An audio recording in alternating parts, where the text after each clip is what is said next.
Bernard-Henri Levy, thanks for joining me on UpFront.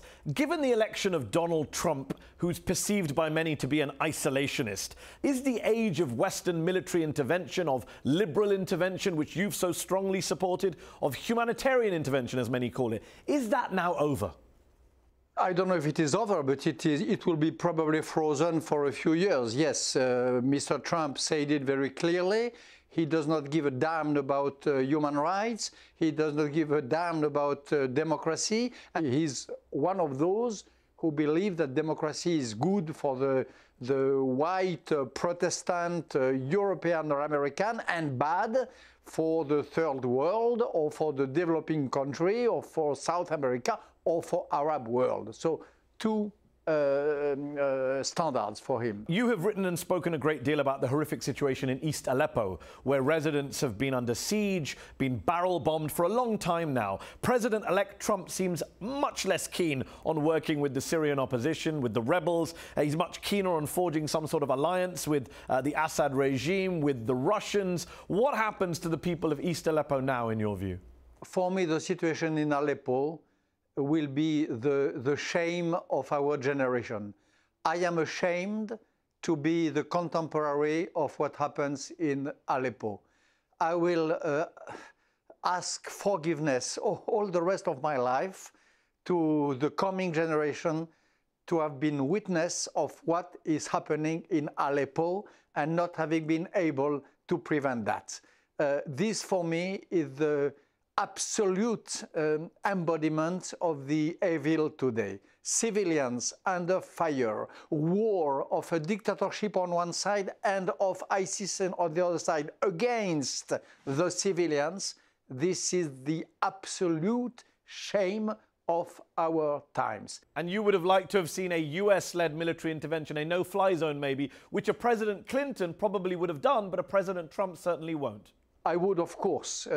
I am among those who hope for no-fly zone, buffer zone, and twisting the arm and preventing Bashar al-Assad and ISIS, these two twins, from continuing this massacre, this bloodbath. Isn't the problem for you that Trump has clearly told a series of fabrications about his own positions, about the positions of his opponents, but for many would also say that one thing he's right about, one thing he's accurate about, that's resonated with US voters, is that the wars of choice that the US and its allies have fought over the past decade and a half, many of them supported by yourself, they have been a colossal waste of blood and treasure. They weren't worth it, they weren't successful, and the cost for the average American was far too high.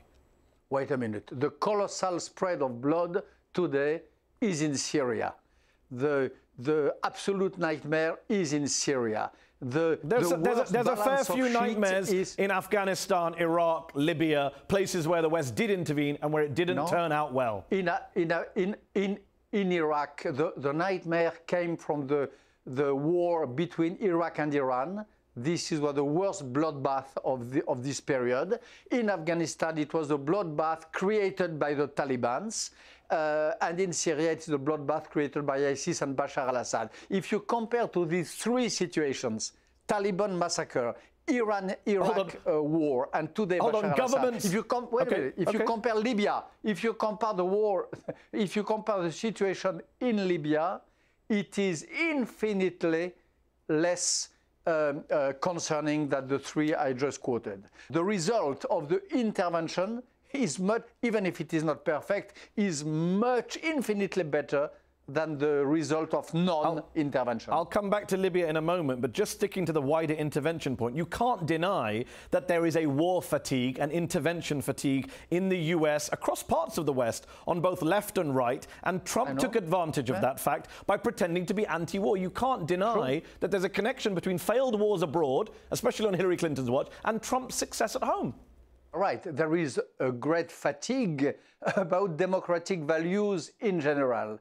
One of the effects of this fatigue is probably the cutoff of any help given to the Syrian rebels, any effort to stop the bloodbath in Yemen, and so on.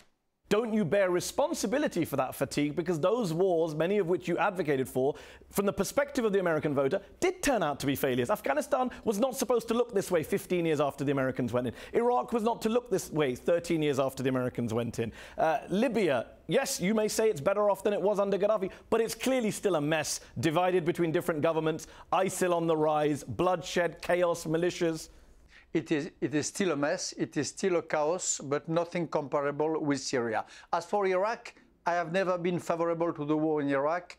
I always thought it was a mistake because there was not on the ground an appeal for that, and there was not in the civil society of Iraq a demand, a real, concrete and supported and documented demand for democracy. So the situations are not comparable. But the fatigue is true all over the Western world, not only in America. We have that in France also. Just sticking with Libya, on Libya, given the chaos and bloodshed there, how much responsibility do you feel, having pushed hard for that intervention, having pushed President Sarkozy, Secretary of State Clinton back in 2011, to intervene on the side of the rebels? When you look at the rise of ISIL, for example, when you look at the human rights abuses, how regretful do you feel? How bad do you feel? I don't regret anything. None of the innocent lives lost? You don't feel guilty about any of the innocent lives that have been lost in the last 5 years in Libya? Of course not. I feel what I regret from the bottom of my heart is that the West and the Arab League, after having called for an intervention, thought that the job was finished once Gaddafi was toppled. It was not finished. There was a duty of democracy building, of state building, with what just starting after the toppling of Gaddafi. The great responsibility of the world was there. My regret is that. So what do you say to the Libyan who says, look, in my country before 2011, I had a horrible leader in Colonel Gaddafi, but I didn't have ISIL. Now I have ISIL in my country. That's thanks to an intervention that I didn't, that came in from outside. No, they don't have. No. Wait a minute. If I were a Libyan citizen, I would know, I would be proud of belonging to a country which does fight and successfully ISIS. ISIS but was why kicked is out ISIL of there? Derna. It's because of an intervention that created chaos in Libya that you supported. The chaos came from that intervention. We may discuss about the cause of the rise of ISIS. Maybe it has something to do with the 2003 war in Iraq of America. But Libya is another story. Today in Libya, the Libyan people, the Libyan fighters of Misrata do fight successfully ISIS. They kick ISIS themselves out of the city of Sirte. Look at what is happening at Sirte. It is not Western intervention. It is the Libyans themselves who say, no ISIS on our territory. ISIS out of Sirte. And they achieve the goal, and they do it. And that is admirable, but they're in Sirte partly because of that intervention. Let me read to you a conclusion from a recent report by the British Parliament's Foreign Affairs Committee, which said that the result of the Libya intervention was, quote, political and economic collapse, humanitarian and migrant crises, widespread human rights violations, the spread of Gaddafi's weapons, and the growth of ISIL in North Africa. They are wrong. The disaster was Gaddafi. The disaster was the face-à-face of dictatorship and Muslim Brotherhood and possible jihadism and so on. This was the disaster. The rise of democracy in the Arabic world, the birth of democracy, is as such a good news. I continue to think that, and if I played a role in that, I am proud of it. Your critics might say, Bernard-Henri Levy, isn't it easy for you to be this philosopher, this public intellectual, this armchair warrior, they say, pushing so regularly for other people's children to go to war? Why don't you sign up? Have you ever considered signing up to go and fight in these wars or asking your kids to? It's very easy to call for military action when it's not your children who are dying in Iraq or Syria. I do consider, and I fight with my means. My means is not to hold a weapon. My means is a camera. Then you are right. When you appeal for something, you have to commit yourself. This is what I did all my life. One final question, Bernard-Henri Levy. Just looking at the bigger picture, is the Trump victory in the US part of a rather disconcerting shift towards illiberal democracy, towards a new far-right politics, a new authoritarianism that becomes maybe the norm in the West post-Brexit, post-Trump, post maybe a Marine Le Pen win in the French presidential election? I hope with all my heart that Marine Le Pen, your prediction, I don't even want to express it, will not happen.